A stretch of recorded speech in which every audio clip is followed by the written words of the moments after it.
Hey everyone, Remoy here. We got a fantastic episode lined up for you today.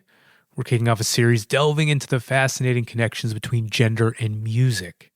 And today, Samantha's got this game lined up. It dives into the intricate world of musical lyrics. Quick heads up though, some of these lyrics touch on tough subjects like suicide, so please take care as you listen. Stick around until the end because we've got a treat for you. We'll be playing a trailer from this week's guest and our pod brother from another mother, German and Remoy. His newest season of Modern Manhood, titled Man vs. Machine, sounds like a real gem. So, don't bail early. It's totally worth it. It's your boy, Remoy George Philip, the first. And it's Samantha and Zessie. And this is Masculinity.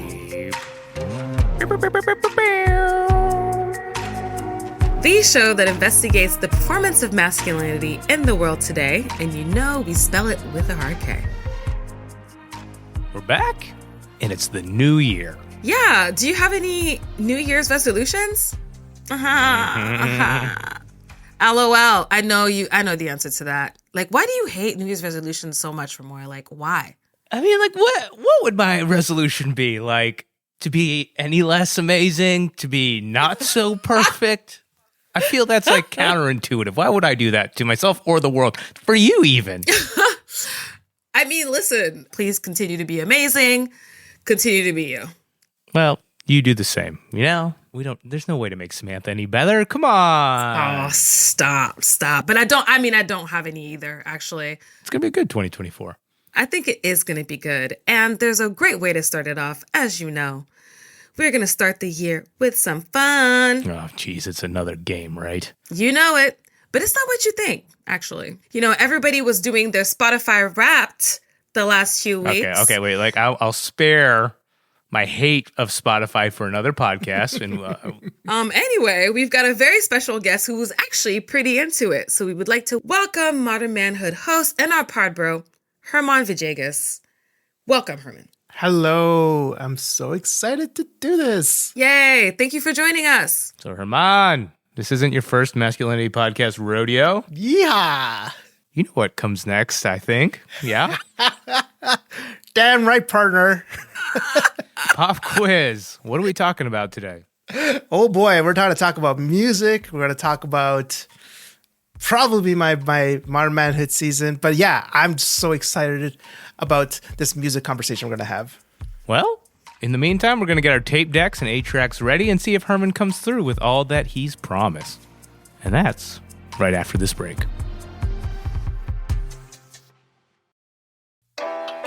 Curious about next-gen men? We're a small part of a much larger movement to undefine masculinity for a brighter future. Our mission is clear: empower the next generation to use their curiosity, empathy, and courage to build a more equitable world. Join the Next Gen Men community as we learn and unlearn together. We're here to support boys and men to break free from limiting stereotypes. We're not just an organization, we're a catalyst for reimagining masculinity and fostering inclusivity. We're here to help open up possibilities for what men and boys can be. Explore the world of Next Gen Men at nextgenmen.ca and join the community to make a difference. Next Gen Men, shaping tomorrow's leaders one step at a time. Join us and help undefine masculinity and empower the next generation of men to lead with empathy and courage. Welcome back. So, Samantha, music, huh? Yep. We're doing a few weeks, actually, of talking through the intertwining of tunes and gender. So naturally, I thought we'd start it with a fun little game to ease us all into it. Yeah, fun, naturally, sure, huh? Okay. Yeah. So why are we talking about music? Because it's awesome. Because it picks us up during our bad days and adds joys on the good ones. But also because, correct me if I'm wrong, but I'm not sure that we've ever talked about music that in depth on the show before. Yeah, I think we've touched on it a little bit, but definitely not as in-depth as other topics. Yeah, so we have, drumroll, get ready for the Modern Manhood podcast host, our pod brother, German Villegas, here with us today. And I'm really happy you're here, Herman, because you're like legit a music head, right? And that is such a loaded term, but I will take it. I definitely, music has been a big part of my life for a long period of time. And, this is something that I grew up with trying to appreciate. And this is something that my dad and I share a lot of. So yeah, I'm a big, I dabble in a lot of music for sure. Like weirdly parallel, because I feel like I have like very specific connections with my dad with music. So that's great. So I think it's always a good idea to put a magnifying glass on what it is that we're listening to, right? Like the lyrics that we'll sometimes sing along to without even thinking about it. Like, now we can actually really listen to how those words may be influencing the way that we end up performing gender, right? Oh my God, yeah, absolutely. It's so funny you mentioned the lyric pieces because I was at New Year's Eve and someone had a karaoke machine and I was just like, oh, I want to like sing this song, and then you start reading the lyrics, you're like, damn, this is a tough one that I used to like. That will humble you so quickly. Like, what Very am I just quickly. listening to things without realizing what they are? Like, it's actually the wilderness. So I thought we would play this game, which I am calling, excuse my French, Parole de patriarchy. It's been like 4 seasons, and we finally get access to Samantha as a French side. About time, guys. About time. Thank you, Herman. We made it. We did it. I'm actually like notorious for this. Like I'll know people for like 7 years and then be like, I was born in Paris. And they're like, Paris, Louisiana. And I'm like, nah, nope. No, so yeah. Okay, well, parole de patriarchie. What does that mean? So parole means lyrics. So parole de patriarchie basically just means patriarchy lyrics. Oh, okay, that's very simple and plain, but fine, that's fair enough. How's this game going to work? Okay, so this game is going to be twofold. Copy that. I'll read some lyrics for you two. And then your mission is to guess the song, which is actually one of my all-time favorite games. Like, shout out to whoever, all of the Frenchies out there who grew up playing Devinette des chansons at the dinner table. Ooh, yeah. Wow. Yeah. Yeah, Devinette des chansons means guess the song, guys. And you just like would hum and everything. Can you just repeat that just every second of every day in my ear? Ugh. Really getting the French inside scoop. Yeah, and the second part of this game? I'll take it. So it's going to be quote unquote masculinity masked or unmasked, end quote. Okay. I think I have an idea of what you mean there, but so we're all cleared. Can you explain what you mean by that? Yeah, so our tagline for the Masculinity podcast, as you know, is Unmasking Masculinity, right? So on the show, we investigate how inevitably gender becomes a performance and how in a lot of ways, those behaviors that are associated with traditional gender roles actually are more things that we learn, right? It's like traditional, but taught. So we then perform them. Okay. So I've put together some examples of songs that mask masculinity, meaning they reinforce those traditional gender roles that uphold the performance of masculinity, right? So that masculinity with a hard K. And then there are other songs that unmask masculinity, right? So those are the songs that allow artists honesty and sometimes vulnerability to shine through past those traditional gender norms and the performance thereof. So these tunes are going to span different eras and different genres. Yeah, it's. I can guarantee I won't be able to get any of the songs. No pressure, music head Herman, but it's all on you, dog. I will try my best. There's a lot of music out there. Yeah, so right? we'll I know. Yeah. This is all for you, Herman. Like, I know. We all know that Remoy is like nose in a book.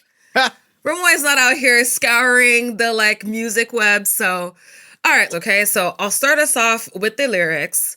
You'll each give your answer, and then I'll ask you why you think I chose that song. Got it, I think. Awesome. So here is the first one. Let me get my reading voice ready.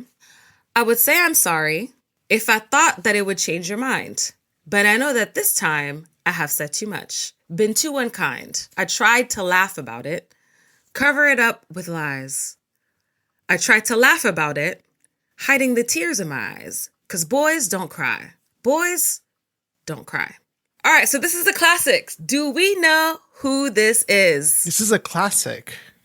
I mean, I know that if this was actual music, I would know it. Like I know I would know it, but it is actual music, Remoy. I hear it in my head, but I can't. I have no clue. No fucking I'm clue. the same way. But it's just like it's there. It's like I can touch it. I can almost touch it.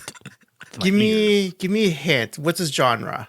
It's like a pop punk. Pop punk. Yeah, I know this. Like I just I'm repressing strong urges to hum. I just want to say that this is Avril. This is Avril Lavigne. Some might say she was influenced by this crew. Oh, interesting. I would say I'm sorry if I thought that it would change your mind. Think like much earlier. Oh. Yeah. Oh, is this The Cure? Yeah. Okay. Nice. Yeah. I knew you'd get it. Shout out to our aficionado. I love it.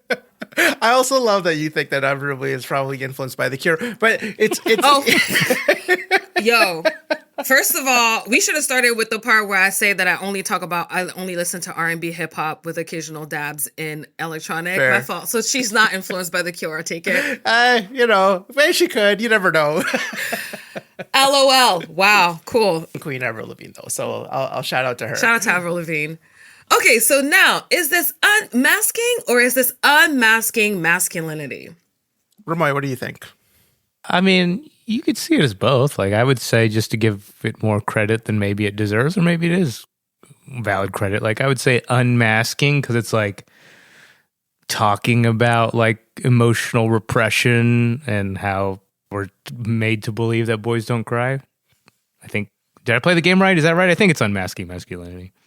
Herman? Yeah, I completely agree. I think that, The Cure as a band in general, we're very much into kind of unmasking the way of what it is to be even a male singer or a male person in the music world. The Boys Don't Cry is a very typical example of this, but also it's also just, their music is so full of emotion and so evocative of just an emotional feeling. They're very like that pre-emo phase, and just an amazing band, a truly, truly amazing band. And it is like them and the Smiths have been very precursors of like that style of thing. But I love The Cure more than the Smiths. I think they're first of all, less problematic, and also just a lot less problematic. But and they're just so emotional. Just a fantastic band. So yeah, shout out to The Cure. I love Robert Smith and The Cure. It's good stuff. Yay, that's awesome. So I don't know who the Smiths are, so I'll do a little research after this. Wow. Yeah, Wow. dude. Yeah. I have like a little bit of knowledge of other genre, but I'm pretty much in my lane, like all day in the Bugatti, just boom, R&B. So talk about a problematic man, but yes, whatever, that's fine. all right, so next one. Trying to move forward. Depression been holding me backwards. Recovery ain't a straight line. What's going on like Marvin is? I heard through the grapevine that I'm falling off. I've been on another planet. Over their head with the last album, still they don't understand it. Now I'm in a panic, scrambling for relevance from a bunch of people that I consider irrelevant. Zero clue who this is. Zero clue what this song is. No idea. Is this Kendrick? It's not Kendrick. Okay. It's in the same era, though. Okay. No clue. Is it Kid Cudi? That's a good guess. No, I was gonna say the only Marvin that I know is like Marvin's Room. Drake. That's all I got. He's talking about Marvin Gaye or Moy. Well, that's what I was gonna say, but but what Marvin Gaye? So you said Yeah, he's talking about Marvin Gaye. of this genre or this time period. And I was like, oh, well, then it's not about talking about Marvin Gaye because like talking about it like in the first person, like back in the day, somebody talking about it. Yeah. No. It's not Jay-Z, This is it? is a bit of a deep cut. You know, some folks out there will know who this is, but this song it came out, it was like after Kid Cudi talked about like his mental health situation. And after this, he had put this out, or actually it was before he put this out, he disappeared for a little bit. So. Okay, I don't know. No? Okay. So this song is called 10,000 Problems or 10K Problem by Mensa. Do you guys know who Vic Oh, Mensa Vic is? Mensa. Yeah. Yes, I do know who Vic Mensa is. Yeah. So is this unmasking or masking masculinity? Go for it, Roy. What do you think? He talks about depression, so, and that's like, I'm assuming Vic Mensa is a male person, so being honest about their mental health struggles and challenges, I think that's unmasking. It's interesting. Yeah, I think it is unmasking, but it is a little bit of like, it's interesting. There's a little bit of touch of bravado in it, in which is a very, rap thing to do. It's just like, I'm going to open up a little bit, but that last line of now I'm in a panic, scrambling for relevance from a bunch of people that I consider irrelevant. I'm just like, oh, there's a little bit of just like I need help. All these losers are attacking me kind of thing. Oh, that's hilarious, actually. That's like great. I love that. Yeah. But it is kind of a little bit of like machismo, which is like very typical of like the way you communicate with rap music is that, yeah, yes, you can communicate very vulnerably, but also we still need a bit of that bravado in the back and behind it. So I don't know, like I love the movement that rap music has created around mental health, and Kid Cudi was definitely a big part of it. And I think of people like Tyler the Creator. I think of people just the Odd Future people like Frank Ocean and things like that. And even even our problematic person, like even someone like Kanye West, who Deep side. he has all these issues, but also at the same time, like he did that album with, I think it was Cudi, Kids See Ghosts, when talking about their dead parents. So I don't know. It's a really interesting thing that rap is going through. So I applaud it. I think it's definitely unmasking.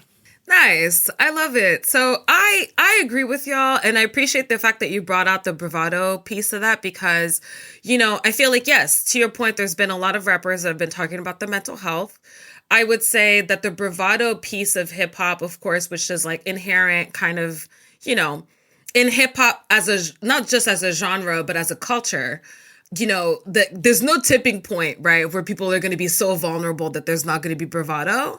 And so I think it's a great kind of example of how, there's a performance of masculinity. We're trying to unmask it, but there's some stuff that's going to remain. And some of it can be fun, right? Like some of it can be pretty hilarious. So yes, got it right. Yay. All right. So our next tune. Well, you wonder why I always dress in black, why you never see bright colors on my back, and why does my appearance seem to have a somber tone? Well, there's a reason for the things I have on. I wear the black for the poor and the beaten down, living in the hopeless, hungry side of town. I wear it for the prisoner who is long paid for his crime, but is there because he's a victim of the times. I got zero, zilch, nada. Give me a genre hint. Country. Old school country. Country. Oh, it says Johnny Cash? Look at this guy. Yes. I love it. This is the Man in Black, right? Is that what it's called? Yes, he's the yes. Oh my God, this is amazing, because I chose these songs like I went all over the gamut for this, and shout out to you, Herman. Thank you. We both have learned things to learn from you. All right, so is this masking or unmasking masculinity? What do you think, Remoy? We'll start with you again. Not Are you a big Johnny Cash listener? really. I mean, I'm a lot of contemporary country, like 2000s country for sure. But this is, it's a little bit of both, maybe. Like he's very self-aware and earnest in ways, and pointing to the fact of like the limitations of these gender roles and rules, right? So I'd say unmasking in certain ways. Yeah, it's again, Johnny Cash is an interesting figure because he is like your dad and grandpa's like most manliest person. He was very much a fighter for the quote unquote common people, right? Like he was very much a person who, like even in these lyrics, right? He talks about the working class or people who have been written down, the prisoners. He famously did that live concert in Folsom Prison where he wanted to make sure that the prisoners had entertainment as well too, just because he found the prison system to be a mess. But again, also a kind of a problematic figure in regards to his own masculinity with his marriage and his addictions and his drinking and things like that. So, but never a man that was hiding a true emotionality within country music. You know, he famously did that cover for the Nine Inch Nails song "Hurt," and to a point where even like Trent Reznor from Nine Inch Nails is like, he's like, no, Johnny, this is Johnny Cash's song now. Like he did such a good version that he's like, this can be his song now. He can be the one who really has like, who nailed the actual emotionality of that song. So, you know, kudos to Johnny Cash in regards to always kind of like putting his emotions on his lyrics. So again, complicated figure. It's a complicated thing with music, especially with his lyrics, for sure. Yeah, I completely agree with that. And that's kind of why I chose this song, right? Where it's like, there's this clear, you know, man of the people, very like compassionate tone. And not just tone, right? But like actual words, like just like lending the self to this like bigger cause. But then also there's like this stoicism in the way that he describes things. And, you know, he's in all black because he's mourning in a sense, but that's like the extent of kind of the expression, right? In a way, I mean, besides obviously this song, I don't know. I just thought that this was such an interesting kind of portrait of this character in the song, where it's like compassion, community, but also a bit of a savior, a bit of a provider, right? Like hitting those kind of tropes of the performance of masculinity. So I love this game. I like it too. I like it because you're awesome. Last but not least, I think that this might be something that you guys might both be familiar with. Trigger warning. Okay. All right. I think about killing myself on the daily. Everyone loves, but I feel like they hate me. I can't explain the way that I feel, so everyone thinks that I hate them. I hate me. Blame myself for all of this hell. My mama would tell me that I need to get help. But she isn't here because she followed through. I guess that explains my mental health. I have a theory. Is this Kanye? It is not Kanye, but it's a Kanye adjacent. Kanye AJ. My mom would tell me to get help, but she isn't here because she followed through. That explains my mental health. Oh, wow, I don't know. You said hip hop adjacent or hip hop. Kanye adjacent. Genre? Hip hop. Kanye adjacent. Yes, and his name may or may. I mean, I feel like I'm giving it away now, but his name may or may not have come up earlier in this conversation, and it may or may not have been you who mentioned it. It was a Kid Cudi? No. Oh. Kendrick or Tyler? Tyler? Yeah. It's Tyler, the creator. Yeah. Interesting character, hey? Yeah. So, and I have a feeling that y'all know a little bit more about him than I do because I'm old and listen to the same R&B songs over and over again. But is this masking or unmasking masculinity? I mean, I think it's like we're talking about mental health again and very apparent and talking about it honestly and directly. So I'd say unmasking. Yeah, I agree. I mean, like, Tyler's not a person who is, you know, he puts his feelings on his lyrics a lot, and he's not shy to express exactly what he feels and what he means.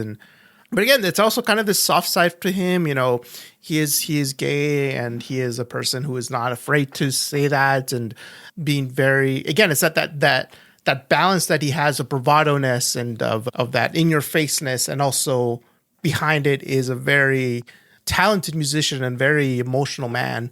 And he is, again, a fascinating figure in hip hop, and just like that whole Odd Futures group is a real trailblazer, like him and Earl Sweatshirt and Frank Ocean, of course. Like they were a real bridge from that gangster rap version and the jiggy version that Puff Daddy did in the 2000s to the 2010s and the 2020s. They're a real bridge to that. And like, yeah, it's pretty amazing that this song is literally just called Mental Health, you know, and I think, yeah. Not subtle at all. Yeah. Yeah. Just very open and honest about what he's going through. I love like this coexistence of, you know, somewhat kind of like masculinity with a K and, you know, masky bravado. All right. Well, this was all the songs that I had.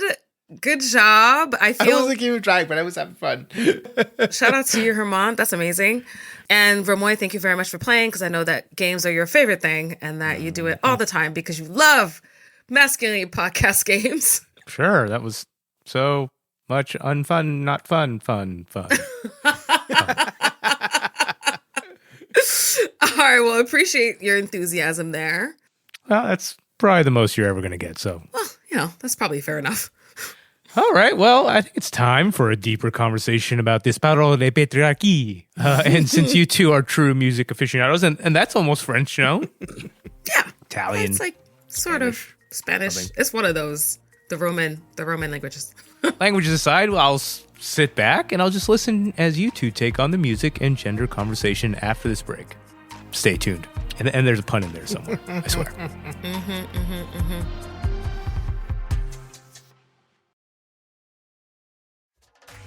Calling all bookworms and changemakers, get ready to dive into Book Club. That's BOOK, beyond our own knowledge for those that don't know.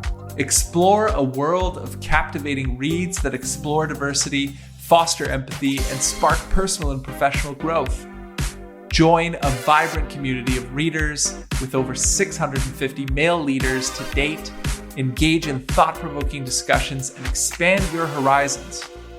It's not just a book club, it's a journey towards a more inclusive future. Visit bookclubformen.com today and start your reading adventure with purpose.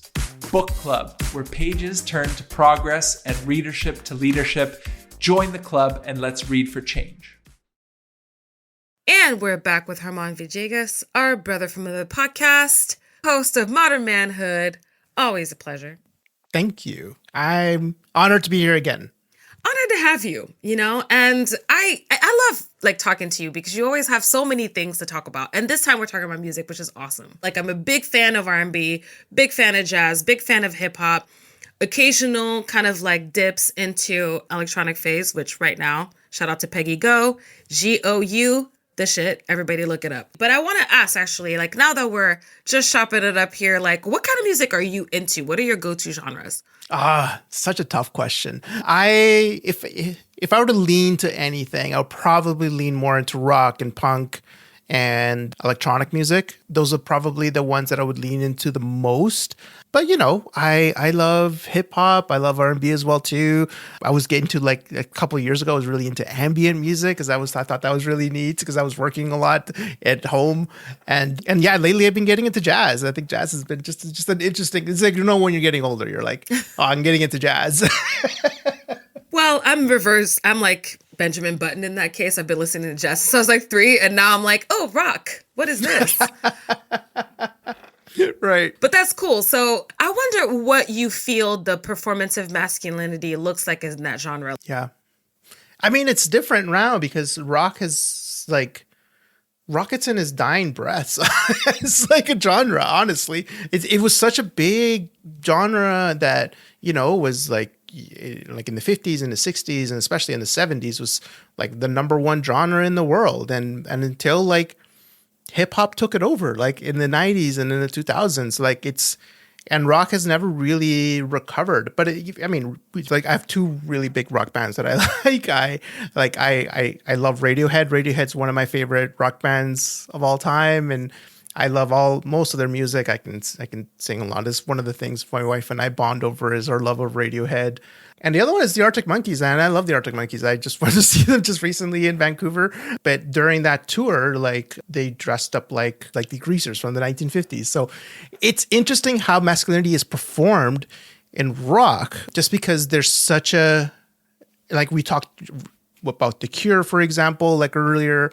They're rock music too, but Robert Smith is a very specific type of person. Same thing with someone like David Bowie, someone like Elton John, someone like Freddie Mercury. Those are big time rock musicians, but they have a specific way of showing masculinity, which could be considered maybe more feminine or maybe just androgynous. And the people have been influenced by that. And they're always kind of pushing the way of what masculinity looks like. Even someone like Kurt Cobain, who used to dress in skirts and big dresses and famously performed in a prom dress. I think rock music has a lot of baggage around masculinity in general. So yeah, it's a really big thing. I like that you made that point because I often struggle with listening to certain hip hop artists, right? Because I've had to seriously reduce my intake of songs by men rappers. Frequently, the way that women are referred to in songs, across all genres. Fair. That's fair. You know what I mean? And I almost solely listen to women rappers now, with some exceptions. But I'm wondering, like for you as a man who like studies masculinity, patriarchy, healthy masculinities, that whole gamut. Like, I wonder what it's like for you. Like, do you feel like you have to restrict sometimes your music choices? Yeah, I know, and it's no, that's a really great question, and I think about this a lot just because in regards to some of the artists, there's some artists that I just if I'm kind of like 50-50 in an artist and I find that an artist is like deeply problematic, it's okay for me to be just like, yeah, I'm not listening to that person anymore. For example, like the Smiths. Like, I was never really into this. I know you talked about how like you didn't really know who the Smiths are. They were a huge like band in the 80s, and a band that was really influenced this idea of emotionality and emotional music in England. However, Morrissey, the lead singer of the Smiths, is kind of a bigot. Not even kind of a bigot, is a bigot. His views on immigration, his views on transgenderism, like it's just an awful person in general. And so I can just easily be like, yeah, I'm not listening to the Smiths. But there are some bands that I genuinely love that do have like problematic history and problematic lyrics and things to that. And in some cases, I'm just like, this sounds awful. I will listen to it critically, or I will try to like find out the history of the band. For example, I talked about this in an episode before in Modern Manhood about the Beastie Boys. The Beastie Boys, you know, they released that song Girls, and it was very much a very misogynistic song. But then they kind of changed their tune around what they thought about feminism. And one of the rappers, I forget which one it was, but he married Kathleen Hanna, who is the lead singer of Bikini Kill, who is a very popular riot girl band, a very punk feminist band. And so they were really ones who just kind of pushed these kind of like healthy masculinity views into hip hop as much as possible. And so they owned up to the shit that they did before, and now that they're kind of reckoning with that. So I like when people do that. I like when people just kind of like own up to that nonsense and just be like, you know what, I can change. It's okay for me to change. And yes, that's there, but that's never going to change. It's always going to be there. That album is always out, but here I am now. And I like to see that with artists too. So I like when people own up to that and kind of change through the process as well. You know, that's an interesting point that you make, because there were a lot of, you know, you came on the show, talked about Andrew Tate, all of that, Jordan Peterson, all these people.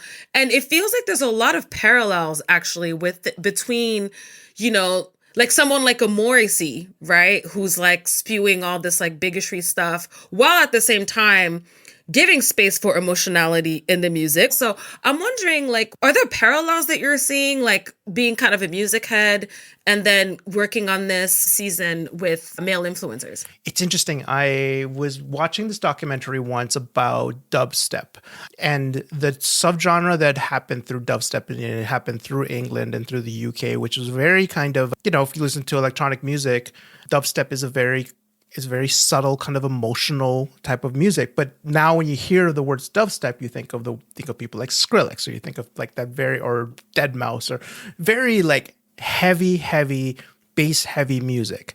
And this is something that doesn't have any lyrics or anything like that. This is just music, right?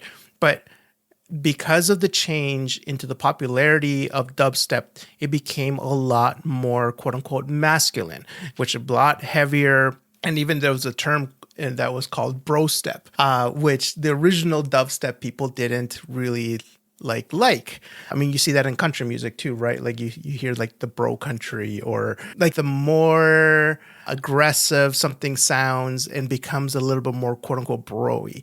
And that's kind of like the same thing which happens in the tech industry as well too. Like there's a community that happens that, and they like something and they just kind of, you know, colonize it in a way. So it's really, those are where I see the parallel, especially music, are kind of like pushing back to say like, this is not a part of this community. I can see it with the metal community. I can see it with the punk community, where they're just like, we are an inclusive environment and we're not allowing this kind of quote unquote bro-y culture to permeate, if that makes sense. Yeah. Like, do you feel there's so many different artists that are coming out. People are turning masculinity on its head. I'm thinking of Lil Nas X. I'm thinking of, Harry Styles, right? Tyler, the Creator, who's also an out rapper, right? Actually trying to subvert notions of gender through their musical art. Yeah, I see that a lot, actually. I know there's a ton of bands and writers and songwriters out there who are, I think this is the beauty of music being more accessible. I think that there is more of a blending of what it is to be a specific type of artist, especially for marginalized populations. For example, there's a lot of queer punk out there, and some of this is fantastic. Or there's a band, for example, called Infinite Swords, who are kind of this hip hop punk group. But there's a lot of smaller niche bands like that. The more we have that kind of diversity in type of genres and type of specific genres, and the more inclusive that genre becomes, and the more the music just thrives through that. Wow, amazing. Yeah. Well, thank you so much for being here for your insight. I feel like I love talking about music, man. This is one of my favorite topics. You know what I mean? No, and I could see that. It's very exciting for us to be talking about this. And, like we said, we're going to be talking about, hip hop and other musical things in the next few episodes.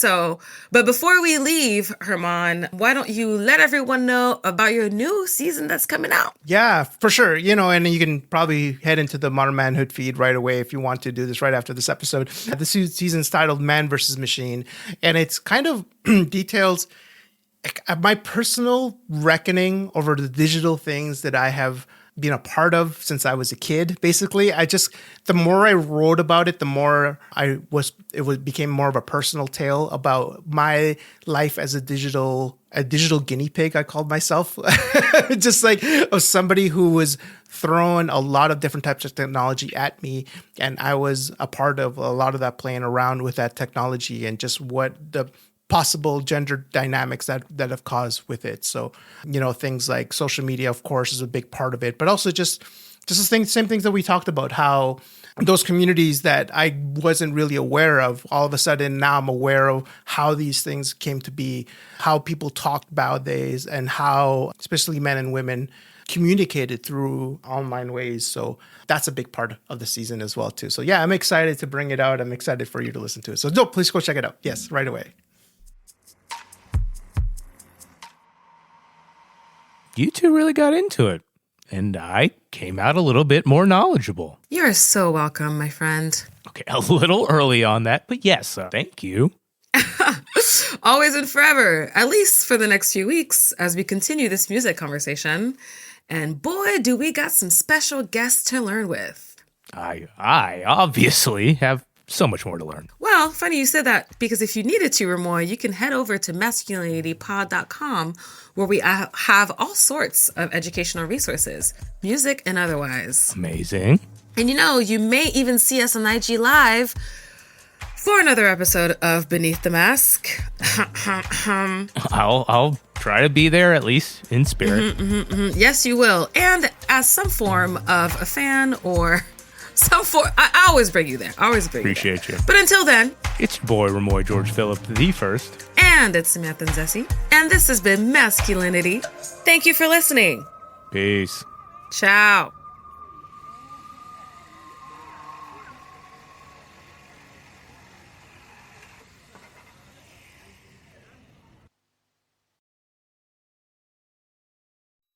In 1996, I got a computer with the internet. And one of the first things I did was find a picture of Alicia Silverstone in a swimsuit. As if! By my 20s, I was into 4chan, into blogs, and into the edgy humor of Vice magazine and Something Awful. And also, I bullied people because they were awkward or cringy. It never really dawned on me that my experience wasn't singular. It was honestly what a lot of guys did. So I wanted to confront that part of my life and look at tech through a gendered lens. What does it mean to be a crypto bro? The core thing there is that I think when we think about the tech industry, we need to recognize that the people who work in the industry are also predominantly men. Where are these guys finding love? So they would prefer to experiment, keep an AI partner instead. Replica is a great conversational partner. And where are they finding freedom? How the online community might become some of those third places for men and Confronting my digital past and looking at the digital future. For guys and for everyone else. Join us on the next season of Modern Manhood, where we look at the ultimate battle of our souls. Man versus machine. Coming soon on your podcast feed.